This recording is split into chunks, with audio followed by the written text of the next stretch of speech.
Gente, é uma alegria receber vocês nessa noite para mais um encontro dos amigos de fé. Realmente eu me alegro muito de ver cada um de vocês aqui e quero dizer que vocês são meus amados, são meus irmãos amados. Que vocês são muito importantes para mim. Na verdade, vocês que dão sentido a esse ministério. Os homens foram os primeiros criados por Deus. Imagina se você pudesse ter conhecido Adão, você ia ver o primeiro homem sem umbigo. Você já parou para pensar nisso? Não é? Adão não tinha umbigo, não teve cordão umbilical. Não é?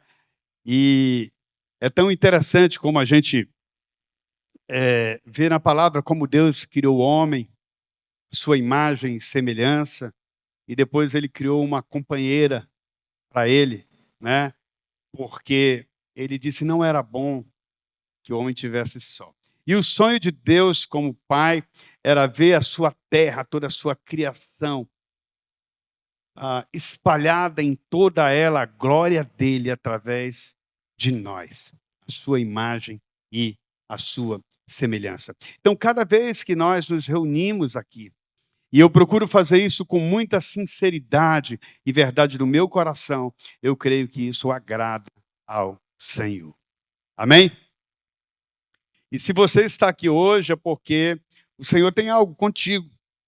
Ele, com certeza, tem algo que Ele quer te instruir, te aconselhar, talvez até te admoestar. A palavra de Deus demonstra que uma das qualidades ou das expressões do amor mais maravilhosas, mais sensíveis é o que? A correção. Porque Ele diz que Ele corrige o filho que ama, não é? Então, se você está vivendo um tempo de correção, saiba que isso é uma forma que Deus expressa o amor dele por você, para que você se torne mais parecido com ele, mais parecido com o seu filho.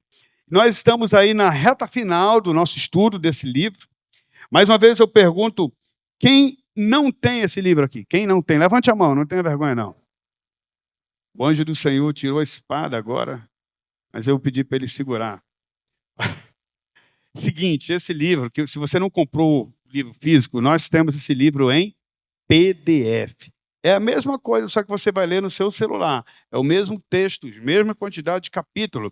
Então, se você quer ler esse livro, peça para o Domingos, que ele pode fornecer para você esse livro em PDF. E tem mais. Você pode também ouvir esse livro em audiobook, o YouTube, né? Um tubo. Tem diversas versões em áudio desse livro. Eu, inclusive, ouço. Quando eu vou preparar, às vezes, quando eu estou no carro, eu ouço. É muito legal poder ouvir o audiobook do livro. 0800, tudo isso. Você tem aí na sua mão essa informação e basta você acessar. Também eu quero dar um aviso muito importante, e aí nós vamos orar. Pode soltar aí, querido Alisson. O Senhor me deu um desafio há anos de trabalhar o ensino. E vocês não têm noção o que Deus tem feito na nossa cidade através do ensino e desse movimento que nós estamos trabalhando de aconselhamento bíblico. Nós vivemos um tempo de confusão de entendimento. Os irmãos correm para o psiquiatra, para o psicanalista, correm para tudo que é lugar, para o psicólogo, mas não correm para a palavra. Então, a essência do aconselhamento bíblico é a palavra. Nós temos visto muitas pessoas sendo libertas de coisas difíceis de serem libertas, né? Através do aconselhamento bíblico. E pela primeira vez a gente traz para Manaus, com muita ousadia, com muita coragem, uma conferência internacional. Virão aí, são 6 preletores. Amanhã, esse mesmo evento, amanhã, quarta-feira, começa lá em Brasília. Aí, na outra quarta, os mesmos preletores virão para Manaus para ministrar a conferência que vai acontecer em 4 dias. Vai começar na quarta-feira e vai até o sábado. Eu até digo assim, poxa, quarta não dá, quinta não dá, mas se você puder, vá na sexta e no sábado. Você vai participar de mais da metade, que sábado é o dia que vai ter maior número de ministrações, vai ser no sábado. E aí nós vamos estar recebendo aí a Julie Genshon, e o esposo dela, Larry Genscher, não está aí a foto dele. Ela é uma americana, uma mulher extremamente usada por Deus no mundo todo, escritora. Nós, inclusive, usamos os livros dela no curso de pós-graduação em aconselhamento bíblico. Um dos livros que a gente usa muito dela chama Processo de Mudança. A mudança passa por um processo, né? Você não se estragou a vida toda e vai mudar numa oração. Pode ser que aconteça, mas é raro, né? Há um processo de mudança. E um dos livros que nós usamos no curso é esse. E aí nós vamos ser também. Aí o Paulo Tavares, o Rodrigo Mocelin, são homens extremamente experientes, preparados. E a Cláudia Krieger e o pastor Ayrton, que é bem conhecido já nosso aqui. Eu recomendo que você faça um investimento. São investimentos. Se vocês estão me vendo aqui como pastor pregando, eu estudei muito. Eu viajei muito para buscar e sair lá fora, porque não tinha aqui. Agora eu estou tendo possibilidade de trazer, mas o povo tem que ir, né? Essa conferência lá em Brasília custa R$220 e você teria que pagar uma passagem aí por volta de R$1.500, mais a sua estadia lá nesses dias todos. Nós estamos fazendo isso por um valor simbólico, de R$100 e poucos, e você ainda pode flexibilizar isso em 3 vezes no cartão de crédito. E você certamente vai ser muito abençoado. Eu gostaria de poder ver gente daqui. Eu estou meio igual Noé, pregando e ninguém se converte. Mas eu queria ver homens, porque apesar do tema ser um tema feminino, mas a maioria dos preletores são homens. Porque vai ser um ponto que nós vamos trabalhar, essa questão do feminismo, que inclusive está invadindo as igrejas e trazendo muita criptonita, né, para dentro das igrejas no mundo todo. Então, as palestras serão dentro desse tema, mas também será falado sobre sexualidade, essa questão do empoderamento, biblicamente, né? Se você quer realmente crescer no conhecimento da palavra, eu recomendo que você vá. Se você quer ir dizer assim, eu não tenho recurso, pastor, eu estou louco para ir, mas não tenho recurso, fale comigo, que eu vou resolver para você. Nós temos aqui o Rafael, nós temos o Zeca, esses caras tudo aí vão ajudar nós a resolver. Eu estou brincando, mas se eles ajudarem, vai ser bem. Sério mesmo, se você quiser ir e não tem como, fala comigo que se você de fato está afim de participar, você vai participar. Amém, gente? Vamos orar então agora, inclusive vamos orar pela conferência. Senhor Deus Todo-Poderoso, aqui está o teu povo, os homens da nossa igreja. Aqui há uma representatividade dos homens da Igreja Batista União. Nós queremos apresentar diante de ti, Senhor, como igreja, como homens de Deus, a conferência, Senhor Deus, que nós estamos trazendo a Manaus. O Senhor sabe o quão desafiador é trazer pessoas de outros países, de outros estados, para trazerem a nós aquilo que o Senhor tem revelado a eles, e com muitos anos de estudo e de experiência prática. Senhor Deus, nos ajude, faz com que cada cadeira daquele auditório seja ocupado, Senhor. O Senhor sabe que nós não fazemos isso por causa de dinheiro, ainda que nós tenhamos que cobrar, porque há custos para poder realizar, e ainda que seja um valor simbólico, o Senhor sabe que alguns têm dificuldade, que o Senhor possa prover o recurso, Senhor, para que nós tenhamos homens, mulheres aqui da nossa igreja, participando, Senhor, dessa conferência. Senhor, que o teu povo possa dar valor ao ensino, teu povo, Senhor, possa dar valor à necessidade que temos de nos aprofundar num mundo tão confuso como estamos vivendo hoje. E alguns, Senhor Deus, de nós ignoram tudo isso. Então, nos desperta, Senhor Deus, para que possamos realmente nos envolver com esses temas e assim aprender, e dessa maneira, após aprender, possamos ser úteis na vida de outras pessoas, úteis nas tuas mãos. Senhor, eu abençoo também esse encontro de hoje aqui dos amigos de fé. Abre o nosso entendimento para a tua verdade. E nós saímos daqui edificados, fortalecidos. Remove toda a resistência, Senhor, todo o cansaço. Senhor Deus, até mesmo a preguiça. Senhor, todo o bloqueio, remove. Que nós possamos nessa noite dar atenção à tua voz. Que não seja eu falando, mas o Senhor através de mim. E que nós, Paizinho, saiamos daqui fortalecidos no Senhor. E na força do seu poder, em nome de Jesus oramos. Amém, Senhor. E amém. Queridos, nós estamos, então, como eu disse, na reta final do nosso estudo. E hoje nós vamos estar falando sobre 2 capítulos Por isso que eu quero que você leia o livro, porque eu não tenho como falar profundamente dos capítulos numa ministração de 40, 50 minutos. Então, é bom que você leia e que você se aprofunde um pouco mais. Na semana passada, nós nos deparamos com uma situação bem inusitada, quando Moisés subiu e ficou 40 dias na presença do rei, tão lembrado, quem esteve aqui. Então, o povo lá embaixo, na verdade, Arão foi convidado para subir com Moisés para a presença do Senhor no monte, mas por alguma razão, que a Bíblia não diz qual, Arão não subiu. E o povo, depois de 40 dias esperando Moisés, o povo queria um líder. Tem muitos líderes aí disponíveis, né? E muitas vezes tem um povo que quer que esse líder o lidere do jeito deles. Então eles fizeram uma proposta para Arão, dizendo o quê? Nós queremos um Deus para que nós possamos adorar e de quem nós possamos dizer que ele nos tirou do Egito.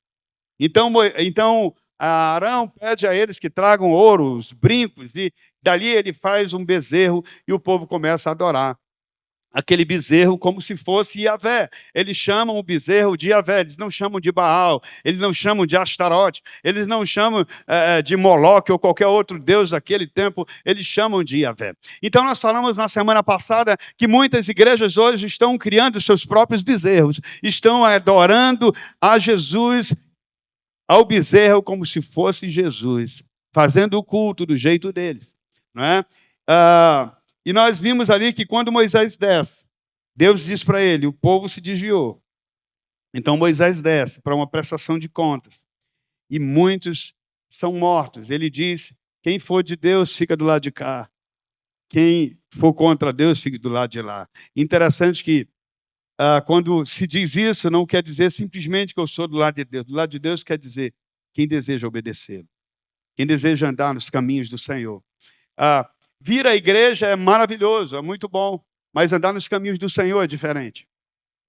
Caminhar com Ele é diferente, especialmente no mundo hoje extremamente confuso, que alguns temas já não se pode mais falar com liberdade nas igrejas, porque as pessoas se ofendem, né? E aí os líderes têm medo de falar, porque as igrejas vão diminuir a sua membresia.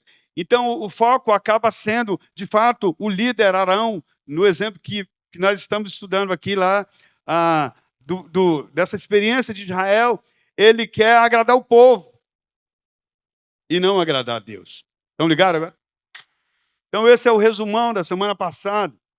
E hoje nós vamos falar sobre o ponto onde tudo começa. Existe uma coisa muito importante, meus amados, você que é crente já há muito tempo. Quem é crente há mais de 10 anos? Levante aí a mão. Legal. Quem é crente desde que nasceu? Pois é, mas quem é crente, essa aí você não precisa levantar a mão, fica só com você, tá? Quem é crente desde que nasceu, mas se converteu há pouco tempo, né? Ou que ainda está em processo de conversão. Porque o fato de você e eu estarmos dentro de uma igreja e até sermos úteis em algum ministério, cantarmos, tocarmos, pregarmos, ensinarmos, não significa que, de fato, nós tivemos uma mudança de vida. Uma coisa muito importante e muito clara na mensagem do Novo Testamento é que não há salvação sem arrependimento. Não há como você realmente ter uma vida transformada se você não se arrepende dos seus pecados. E nós estamos vendo cada vez mais que as igrejas nos nossos dias, de fato, não entendem o que é uma aliança. Eu passei algumas semanas falando isso com vocês. E nós temos uma aliança com Deus que é um casamento, que é um compromisso.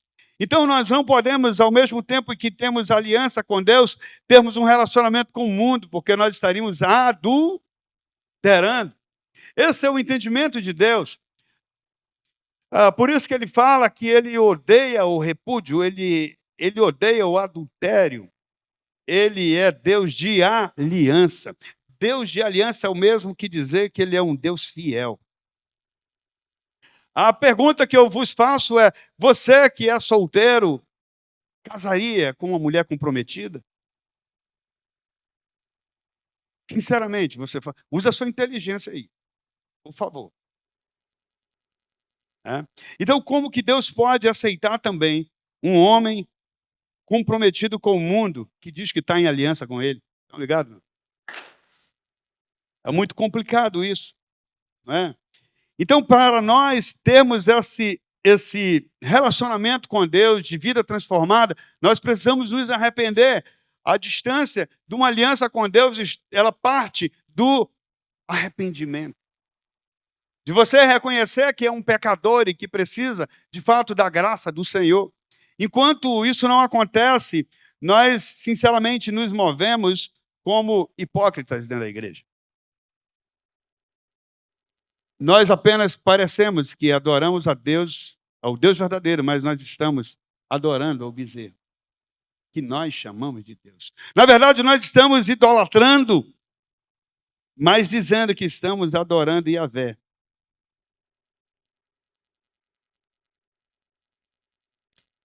E o que nós estamos vendo nesses dias é um estilo de cristianismo.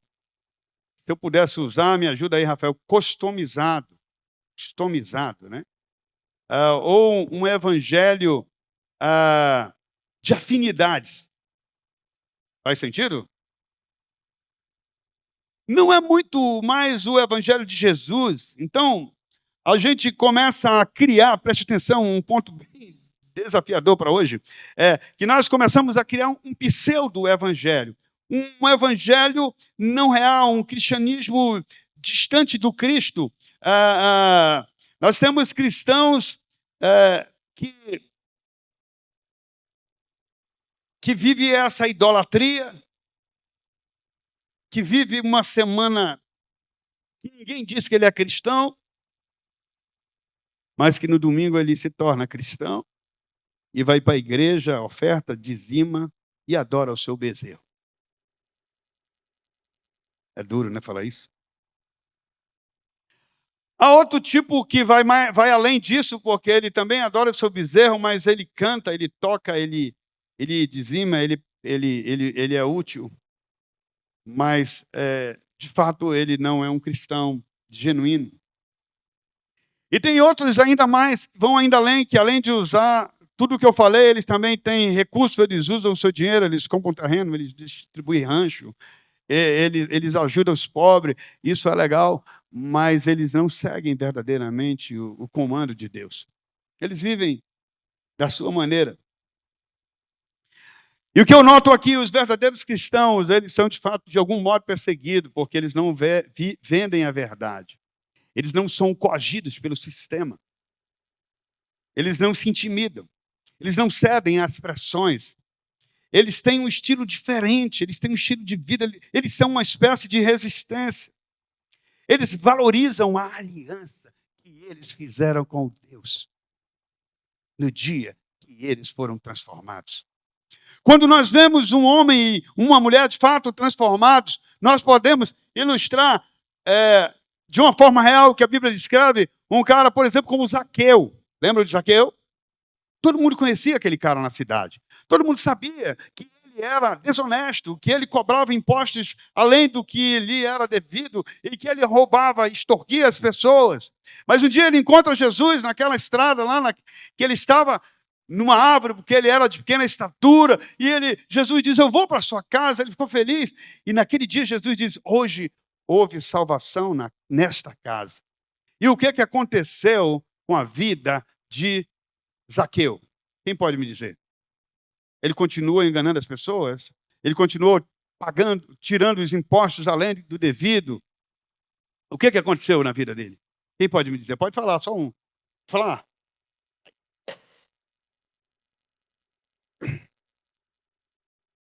Falar, ajuda aí. Não, está zerado aqui, agora ficou melhor um pouco. O que aconteceu com Zaqueu? Rapidinho, alguém aí. Você sabe a história. O que aconteceu depois que Jesus disse, hoje houve salvação nessa casa? Aí o que ele fez em seguida? O que aconteceu com a vida dele? Ele teve a vida dele transformada. Né? Tem uma volta de 360 graus. Ele passou a restituir as pessoas que ele tinha enganado. Até 3 vezes, mas ele fez o que a lei mandava. E dali para frente, todo mundo viu que, de fato, houve um encontro profundo e genuíno na vida de Zaqueu com Jesus. e que, de fato, transformou o seu comportamento. Ele entendeu que aquele tipo de vida que ele tinha era uma vida religiosa, era uma vida falsa. A verdadeira vida precisava passar por um encontro profundo e verdadeiro com Jesus, onde tudo começa. Ele se arrependeu do seu pecado. Quando ele se arrependeu do seu pecado, ele passou a fazer o quê? Se voltar para Deus. 360 graus, né? Veja que o 360 graus é meio perigoso, porque o 360 graus, o que é que acontece? Volta para o mesmo ponto. 180. Na verdade, ele teve uma conversão. Eu entendi o que ele falou. É porque a gente é até habituado a dizer isso, né? Eu já passei por essa experiência, viu? Aí eu aprendi. Então, na verdade, a conversão é exatamente uma mudança de curso. Agora você diz assim, pastor, mas foi tão rápido assim. Realmente, se o encontro for muito... Eu não sei o que Jesus disse para ele. Mas naquele dia ele concluiu: o estilo de vida que eu levo não é o estilo de vida que Jesus levaria. E o que me preocupa hoje é que poucos pastores e líderes, de fato, confrontam o pecado. Porque senão o irmão vai embora. Uma vez, quando eu era mais jovem ainda, eu preguei num lugar e eu falei na mensagem. Esqueci disso. Que se você realmente não quer seguir Jesus, foi duro aquilo. Mas o Senhor mandou falar, eu falei. Alguém deve ter sido abençoado com aquela frase. Se você realmente está na igreja e não segue Jesus, você, de um certo modo, está perdendo seu tempo. Porque no final ele vai dizer: eu não vos conheço. Estão ligados? Mas é estranho, porque é melhor que fique na igreja, né? A gente sempre acha que é melhor, porque ainda há uma possibilidade de a pessoa se arrepender, e eu creio nisso. Mas, num certo aspecto, nós precisamos estar inteiro. Nós precisamos nos dar por completo. A Bíblia diz que o pecado não terá mais domínio sobre vós, porque vocês não estão mais debaixo da lei, ou sob domínio da lei, e sim da graça. Então, nós ficamos flertando com os velhos namorados, vamos dizer assim, estou falando genericamente, não é sexualmente, tá? Do mundo, a cerveja, sei lá, a droga, o vício, seja o que for, o sexo que Deus não permite, seja ele que espécie for, e ao mesmo tempo queremos nos relacionar com Jesus. Lembra da história que nós contamos lá no capítulo 8, da Ângela e do Justin, né? Que depois que eles casaram, um dia ele chega em casa, e aí a Ângela está se arrumando, ele diz: poxa, eu não combinei, será que nós vamos sair para jantar? E eles começam a dialogar, ela se arrumando, diz: tudo bem, você pode se arrumar, mas era para ele dormir. E no final da história, está lá no capítulo 8, tá? Você pode ler, eu não vou repetir a história. Ela diz assim: hoje eu vou sair com o Tony, meu ex-namorado. Mas deixa eu te falar uma coisa aqui, Justin. Você é meu preferido. Você é o cara que eu dedico mais tempo. Eu só vou ficar uma noite com ele. Vou sair com meu ex-namorado. Eu gosto dele também, tá entendendo? Imagina, Renata, um negócio desse. Imagina a sua esposa ou você dizendo isso para ela. Faz sentido? E quando se trata de Deus, faz sentido? Veja como ele se sente. Como é que ele se sente dizendo: eu sou totalmente fiel, porque meu caráter é ser fiel. Ele permanece fiel, mesmo quando nós somos infiéis. Mas ele sente. Ele sente quando aquele povo que ele tirou do Egito, que ele amava, que ele disse: eu quero que vocês venham para perto de mim. Está lá no texto, eu li semana passada.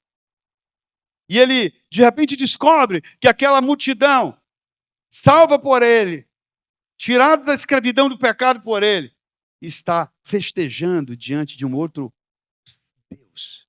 Se fosse na linguagem nossa, de um outro homem ou de uma outra mulher, estava adulterando. Como é que ele se sente?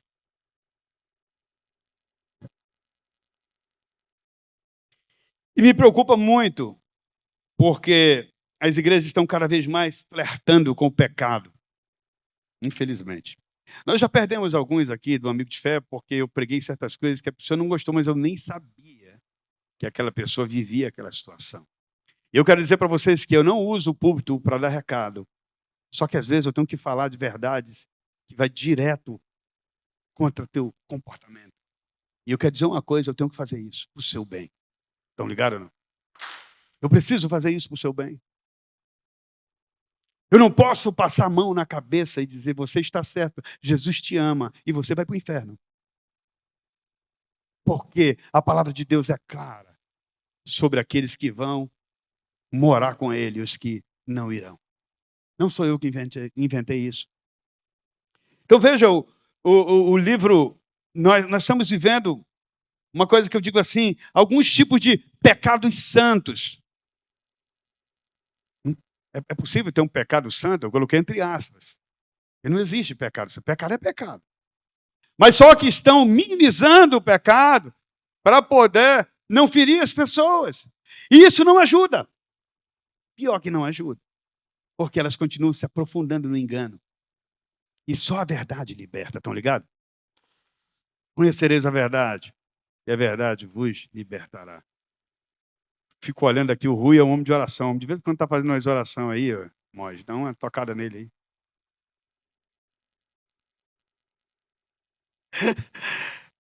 E o autor conta uma história de uma líder, né, de uma mulher nos Estados Unidos que deixou o marido para se juntar a uma outra mulher.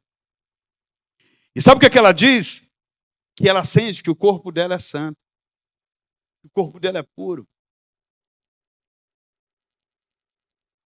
Ainda bem que nem tudo que a gente sente é verdade, né? Senão eu ia dizer para o Zeca se sentir um gavião e subir lá, que no topo da igreja, e tomar voo. Será que ia dar certo, Zeca? Com certeza não ia, né? Porque ninguém é nós não somos um pássaro. Esses dias eu vi uma coisa na internet, vocês viram, de uma jovem nos Estados Unidos que ela acha que ela é uma gata. Então ela se veste igual uma gata, ela tem uns coisinhos aqui, uns pelinhos de gata. E aí ela foi num evento e alguém fez uma pergunta para ela. Sabe o que ela respondeu? Miau, miau, miau. Eu morri de rir. Tá aí, eu não estou inventando. Eu só estou contando, tá? Não vão me processar. Eu só estou contando. Eu não estou inventando calúnia. Né? Eu ri que só digo, meu Deus, ela respondeu, miau, miau. Porque ela acha que ela é uma gata, entendeu? Mas não tem como, ela é um ser humano. Como eu sou bonito, mas não sou gato, entendeu? E a outra história de um pastor também que decidiu na sua igreja, está aí no livro, então eu preciso citar porque é relevante. Ele decidiu aceitar homossexuais na igreja e disse que ao conviver com eles, percebeu que vivem igualmente ao homem casado com uma mulher. Tudo bem, a gente aceita, mas não para eles se manterem como eles estão, porque a Bíblia diz, não sou eu que digo, que o afeminado não herdará o reino de Deus. Assim como o mentiroso. Assim como o trapaceiro. Tem uma lista. O adúltero. Covarde. O forniqueiro. Pô, o pastor está falando de novo. Cara, não sou eu preciso falar. Isso é para o seu bem. Você precisa mudar de vida, você não foi criado para isso. Então, nós talvez tenhamos que excluir alguns versículos da Bíblia e já se ensaia isso. Por isso que eu pergunto, que Jesus nós estamos pregando? O Jesus da inclusão? O Jesus de amor e aceita tudo? Nós estamos pregando Jesus da aliança eterna, que deu a vida por nós porque o pecado nos separava do Pai. Esse Jesus que nós pregamos. O que está acontecendo é que está sendo pregado ou está sendo evitado falar do pecado que pode salvar o pecador. Aliás, que pode condenar o pecador, né? Está se falando do pecado que pode não, que vai condenar o pecador. E a gente não aceita confrontar o pecado porque acha que nós vamos ferir o nosso irmão. E o pior é que nós empurramos ele para o inferno. Realmente, nós vivemos um tempo difícil. Nós estamos, então, condenando o pecado, a gente condena o pecado para salvar o pecador, né? Ou nós aceitamos o pecado. Aceitamos o pecado para ficar de boa com o pecador. Vocês estão entendendo? A gente aceita o pecado nas igrejas. Então os irmãos vêm, eles precisam de ajuda, eles não são tratados, por isso nós trabalhamos muito o aconselhamento bíblico, porque você precisa entender que você foi criado para a glória do Senhor. E aquilo que não glorifica o Senhor precisa ser tratado na sua vida. Isso são ídolos. São idolatria. Por exemplo, nós temos muita demanda com essa questão do homossexualismo. Falei que semana passada nós mandamos, há 2 semanas, um rapaz de 19 anos para Brasília, para a recuperação lá no Pure Life. E quando eu conversei com aquele rapaz, ele já tinha se envolvido em alguns casos, mas ele disse, no começo eu sentia nojo. E eu sei como que funciona o processo. Mas depois começa a sentir prazer, porque, gente, deixa eu te falar, o pecado dá prazer. Mas ele leva à morte. Então eu sempre falo o seguinte, cara, é melhor tu pagar o pecado, aliás, pagar o preço da obediência do que pagar o preço do pecado. Vai ser mais caro.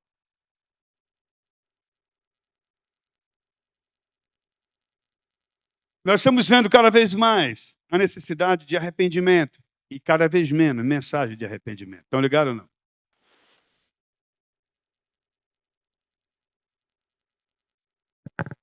Então preciso dizer que a Bíblia condena o homossexualismo, o lesbianismo, a fornicação, o adultério, a bestialidade, o transgeneirismo. Sabe o que é isso? São mais de, sei quantos hoje gêneros sexuais. Eu já nem sei mais quantos são.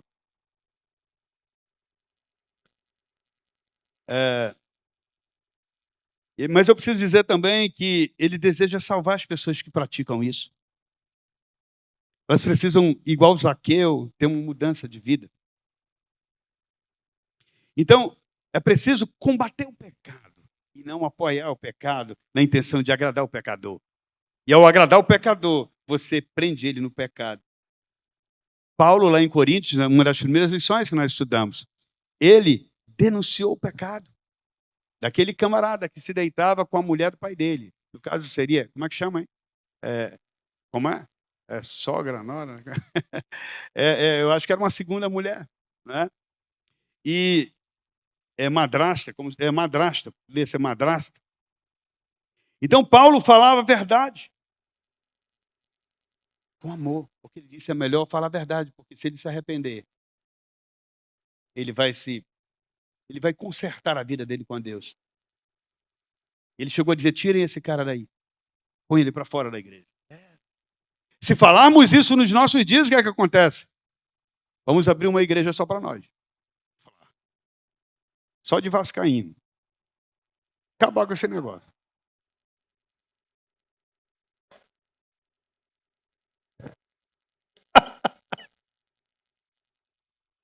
Então nós precisamos dizer que toda a mudança começa com o arrependimento. Não é com você alisar o pecado. É você dizer, meu irmão, Deus te ama. E é verdade. Mas você precisa se arrepender do seu pecado. Isso não agrada a Ele. Deus condena essa prática. Esse comportamento não agrada o Senhor. Eu já fiz isso. E algumas pessoas ouviram e Deus consertou a vida delas. Outras continuaram como bebezinhas, choramingando. E o pecado crescendo, se enraizando, se aprofundando, até levar essa pessoa à morte. Então veja, o próprio João Batista, quando veio preparar o caminho do Senhor, ele pregava o quê? Arrependei-vos. Ele não pregava, Jesus é amor, ele vai resolver tudo para você. Fique tranquilo.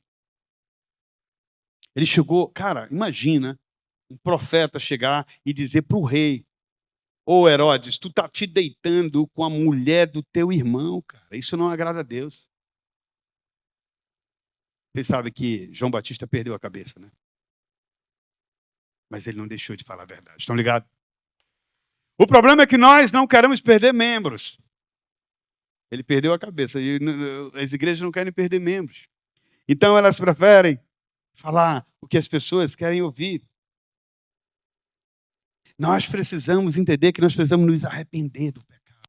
É isso que vai trazer a libertação, a mudança de vida, a mudança de comportamento.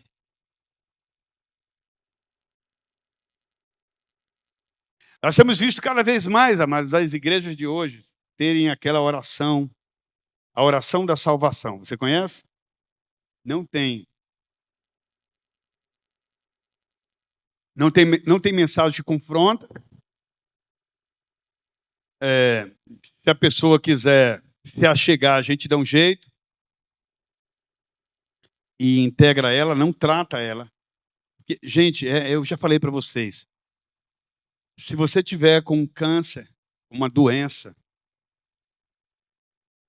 esse tratamento é difícil. Não é, Danilo?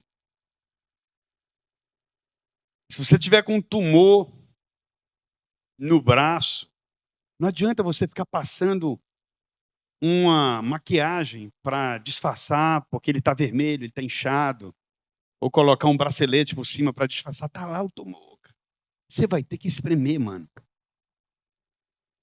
É isso que vai curar, e daqui a pouco teu braço vai estar bom. Talvez fique só uma marquinha lá. Mas você precisa tratar a doença. Veja, nós não podemos, o crente não pode hoje pegar referência no mundo. Nós estamos vendo isso entrando sutilmente na igreja já há décadas. E hoje está difícil controlar.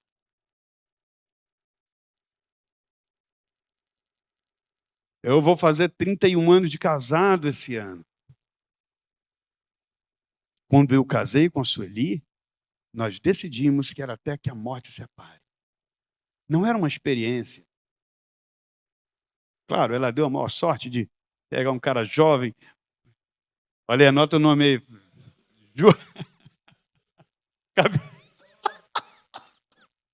Olha esse invejoso aí, Flá. Olha esse invejoso gritando.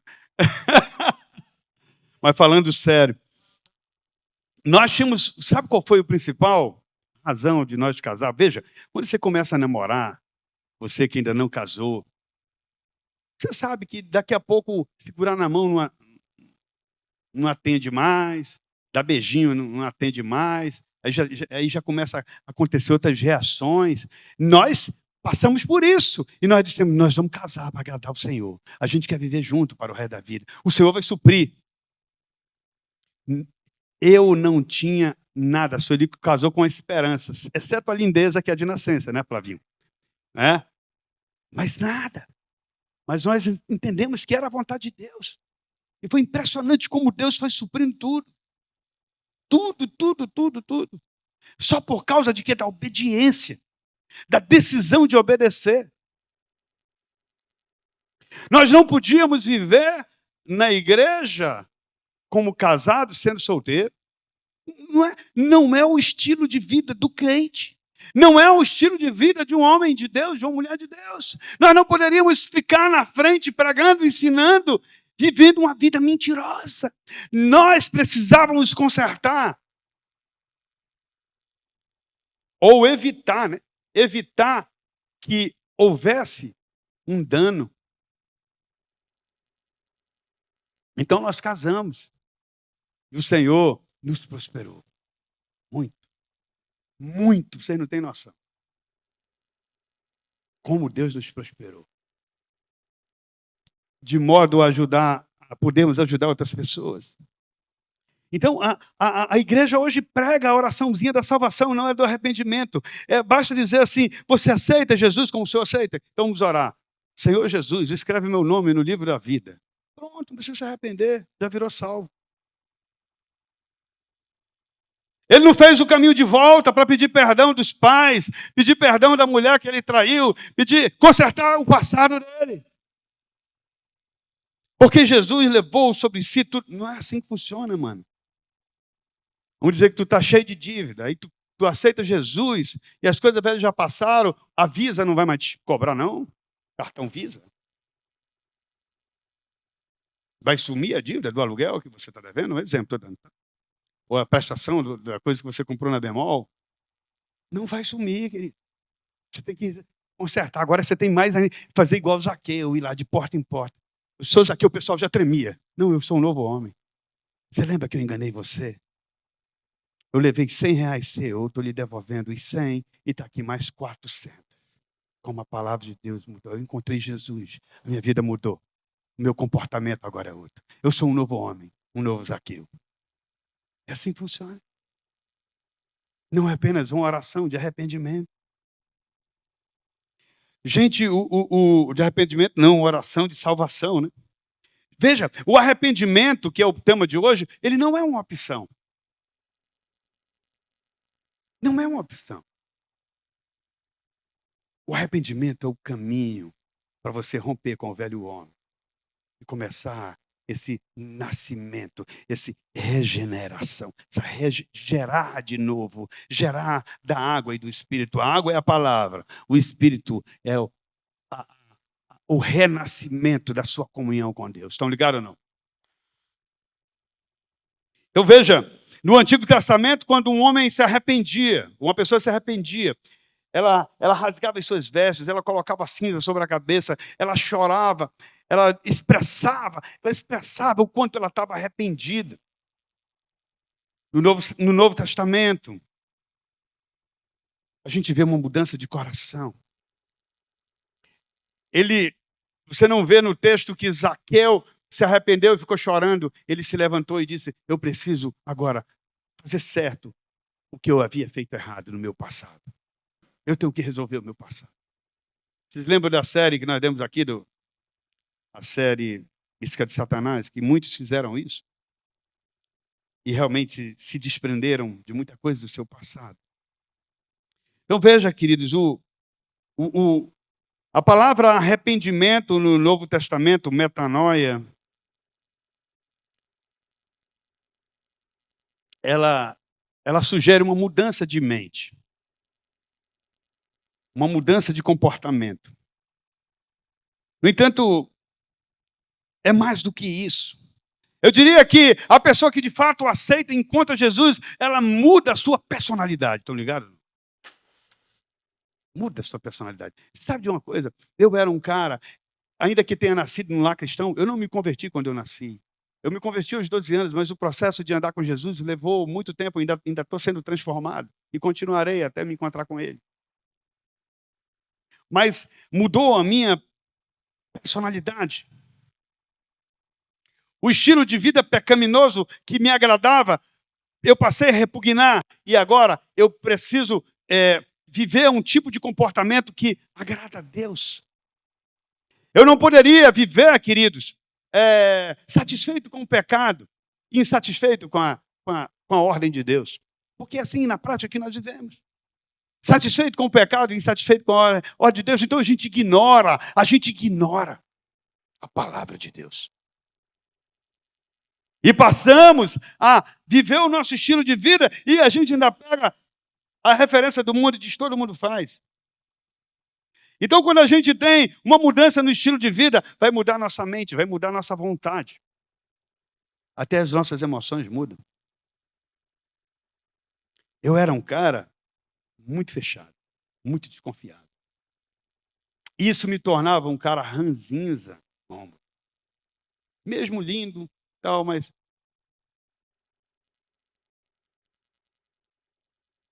sempre com cara de bravo. Mesmo lindo. Aliás, eu até queria revelar aqui para vocês uma coisa que eu nunca consegui fazer, é aquele negócio de cara feia. Faz uma cara feia, eu não conseguia. Como é que um cara lindo vai fazer, Flávio? Uma cara feia. Não é verdade?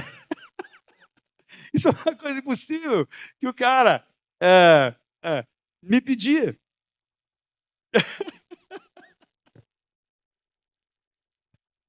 Ainda bem, Rômulo, que beleza é uma coisa relativa, não é verdade? Então eu tenho aqui a minha beleza, deixa eu com ela. Mas eu era muito fechado. Eu não era um cara alegre como eu sou hoje, que conta piada. Meus amigos pastores, a gente vive brincando, brincadeiras que não são ofensivas, que são agradáveis. Eu tenho alegria, eu não tinha isso. Eu era um cara extremamente preocupado, extremamente ansioso, desconfiado. Aquilo era um peso para mim. Mas à medida que eu fui entregando a minha vida, áreas da minha vida ao Senhor, eu passei a experimentar coisas que só com Deus a gente experimenta.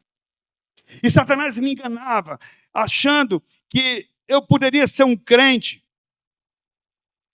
que estava ali na igreja representando uma coisa, mas quando eu saía do culto, aquela dor me acompanhava. E às vezes eu não sabia nem o que era. Aquele mal-estar na minha alma, no meu espírito, aquela insatisfação. E por que a gente tem que atacar o pecado, querido? Não é destruir o pecado. Atacar o pecado é porque é ele que destrói a tua comunhão com Deus. Você pode vir para a igreja, mas você sabe quem você é. E Deus não quer que você seja esse tipo. É por isso que o alvo do Senhor é atingir o nosso coração. É lá que habita a fonte, vamos dizer assim. Como é que eu diria? Ali, o centro de decisões, o coração. Como Jesus diz, Mateus 15, 19, coloca aí. Mateus 15, 19 e 20. Porque Jesus pôs o...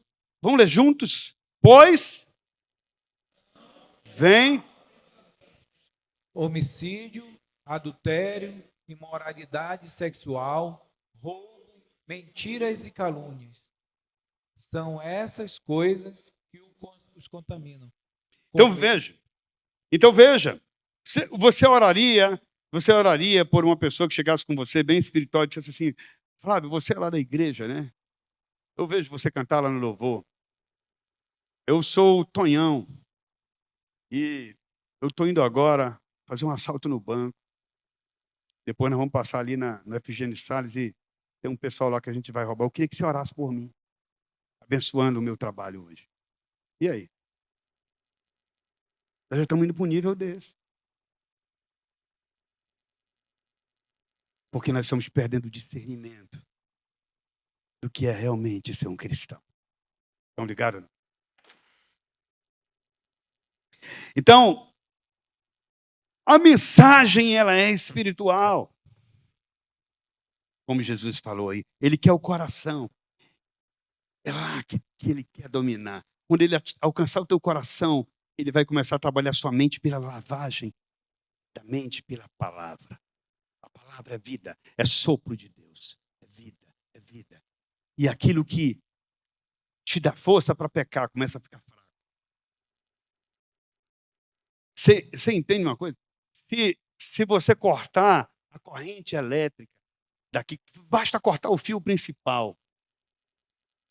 Todos os fios, todas as lâmpadas, vai acender? Não tem energia. Então nós precisamos cortar esse fio principal que nos afasta de Deus e que nos mantém flertando com o Tony, né, da história lá do capítulo 8. Que a esposa se arrumava para sair com o namorado, mesmo sendo ela casada. E aquilo era normal para ela. É claro, aquilo é uma história fictícia. Então, à medida que você for cortando o fio que alimenta, pode ser a pornografia, pode ser o homossexualismo, pode ser o roubo, pode ser a mentira, pode ser o adultério, pode ser a fornicação. À medida que você for cortando isso e lavando a sua mente com a palavra, redirecionando o seu comportamento, aprendido erroneamente, e agora aprendendo um novo comportamento segundo a palavra de Deus, a sua vida é transformada. Vocês concordam comigo? Você concordando ou não, é isso sim que acontece. Desculpa dizer desse jeito. Veja, nós precisamos entender, queridos, que não basta vir para a igreja, entender a mensagem intelectualmente, levantar a mão, cair do chão, orar de joelho, sem atender a voz do Senhor, sem arrependimento, sem mudança de comportamento. Nada aconteceu. As nossas ações e as nossas intenções. As nossas ações nem sempre revelam as nossas intenções. A gente pode vir para o culto, a gente pode vir pregar, aqui na frente, cantar. Mas o que vai mostrar quem nós somos são as nossas intenções. Sabe quando Abraão chama Deus chama Abraão, perdão, e diz assim, sai da tua casa, da tua parentela, e vai para o lugar que eu te mostrarei, anda na minha presença e ser perfeito. Deus não estava dizendo para ele assim, Abraão, não peca. Ele estava dizendo assim, me obedece. Ser perfeito para Deus é aquele que tem a firme intenção de obedecê-lo. Ainda que em algum momento ele possa cair, falhar. Mas se ele falhar, ele pode se arrepender. Você quer experimentar uma mudança profunda na sua vida? Confesse os seus pecados. Dê nome ao pecado. Diga o que de fato está acontecendo. Nós estamos vivendo, gente, um tempo em que o arrependimento não faz muito sentido mais dentro das igrejas. A pessoa aprende a conviver com o pecado. Ela fica anos vivendo fornicando. Ela vive anos vivendo enganando as pessoas. Ela mente que nem se percebe. Mas aquilo não revela Deus. Aquele comportamento não revela Deus. Olha, eu quero indicar para vocês que, se puderem, assistam um filme. Nós já assistimos aqui, O Peregrino. Quem já assistiu O Peregrino? Assista esse filme, tem no YouTube, 0800. John Bunyan escreveu esse filme, esse livro, quando ele estava preso por causa do Evangelho. Ele mostra mais ou menos a jornada do cristão. O nome do ator é Cristão. E as lutas que ele passava para até chegar no paraíso. Nós precisamos despertar para isso, minha gente. Nós temos vivido uma farsa. Nós estamos vivendo uma igreja filosófica. Uma igreja extremamente legalista. Evita exortar as pessoas achando que aquilo vai ajudá-la. Não vai. Nós precisamos dizer a verdade. Nós temos visto uma igreja crescendo porque as pessoas não são convidadas a se arrepender dos seus pecados. E elas estão, entre aspas, adorando, louvando, infelizmente, indo para o inferno. Que palavra dura, pastor. Duas coisas: arrepender e se voltar para Deus. Esse é o começo. Precisa acontecer isso. Nós não podemos abrir mão do padrão de Jesus e absorver o padrão do líder. O padrão do líder é Arão. O padrão do líder era Arão, lá que fez o bezerro. O padrão do líder que diz, não, vamos dar um jeito aqui. Deus é amor. Era tudo certo. O padrão do céu. Então, eu não posso dizer, querido, que o sexo fora do casamento, por mais que tenha um monte de gente fazendo, é certo, não é. Desculpa, não é. Eu sou um homem bíblico. Nós até já estudamos aqui um tema por meses do homem bíblico. O meu padrão é a Bíblia. Não é.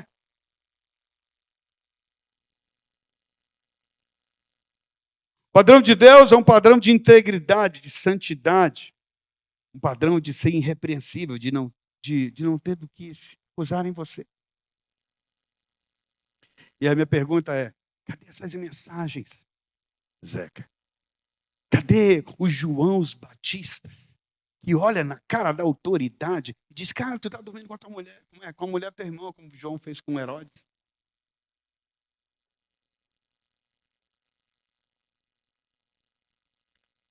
Imagina falar para a autoridade isso. E eu quero terminar contando uma história aqui que está lá em Atos 24 e 25. Porque Paulo também, ele não apoiava o pecado, ele falava na cara, com amor. Olha só, quando Paulo passou a falar, lê aí, falar da justiça divina, do domínio próprio e do dia do juízo que estava por vir, Félix teve medo e disse, pode ir, por enquanto. Quando for mais conveniente, mandarei chamá-lo outra vez. Então, Paulo estava ali conversando com o governador Félix e a esposa dele. Talvez o governador pudesse esperar assim, não, deixa o Paulo vir aqui, pode ser que ele dê uma profetada para mim, e dizer, você que é um rei eterno, nunca você vai morrer, você é rei, você vai conquistar, você, governador, vai conquistar muitos adeptos, muitas riquezas e tal, e dava profetada, ele disse, eu queria ouvir isso. Mas quando Paulo chegou lá e começou a falar do quê? Da justiça, do domínio próprio, começou a falar do juízo vindouro.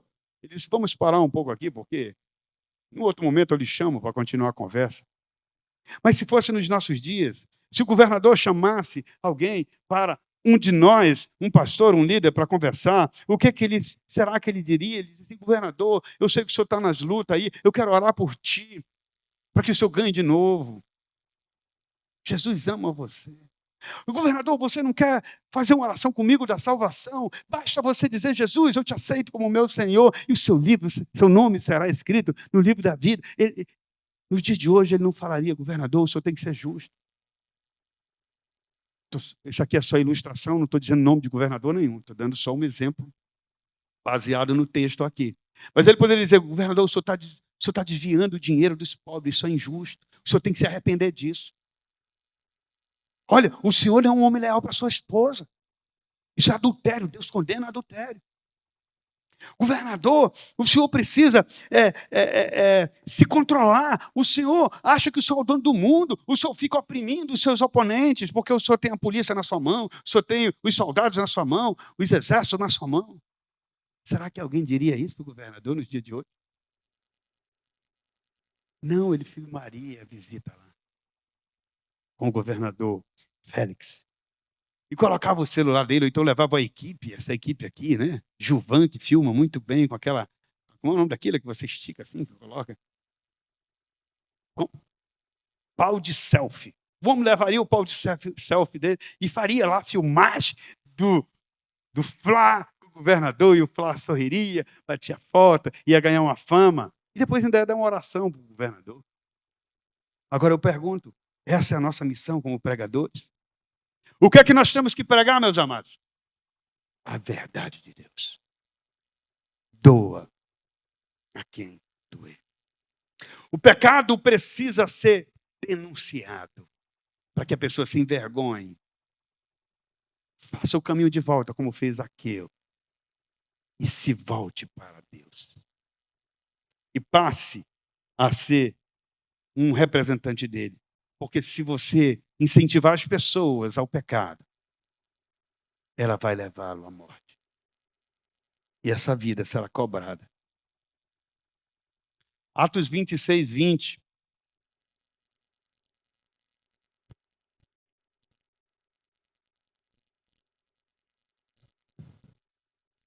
Anunciei a mensagem. Primeiro em Damasco, depois em Jerusalém e em toda a Judéia. E também aos gentios, dizendo que todos devem arrepender-se, voltar-se para Deus e mostrar, por meio de suas boas obras, que mudaram de rumo. Era essa a mensagem que Paulo pregava. E as pessoas viam as boas obras. Porque senão você vem para cá, você vai para o culto aí. E não aparece mudança na sua vida. Você continua chamando palavrão, você continua... Eu vou inventar aqui, tá? Chamando palavrão, traindo, enganando as pessoas, comprando e não pagando. Você continua fazendo um trabalho ruim na sua empresa. Você continua fazendo o que não agrada a Deus, mas você está cultuando ao seu bezerro no domingo, na quarta-feira, na terça-feira. Porque você não tem uma aliança com Ele. Se nós não enfrentarmos o pecado, queridos, a criptonita vai avançar. E como diz Paulo, por isso que tem muitos fracos, doentes, e alguns já morreram, e outros estão para morrer, rapaz. Baixe sua cabeça. Eu quero que você fale com o Senhor. Se algo de fato atingiu você, não da minha palavra, porque eu não sou nada, toda a honra e glória do Senhor, a palavra é dele.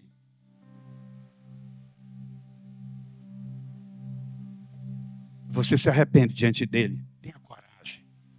Diz, Senhor, eu quero romper com esse meu comportamento. Eu quero agradar o Senhor. Eu me arrependo, Senhor, desse meu estilo de vida, dessa vida hipócrita, de eu não ser um genuíno cristão. Me ajuda, é difícil. Me ajuda, eu quero recomeçar. Eu quero terminar bem. Ainda que eu tenha caminhado até aqui errado, mas eu quero terminar bem. Do teu jeito e não do meu. No teu padrão, não no padrão do mundo. No padrão de Jesus e não do meu próprio padrão.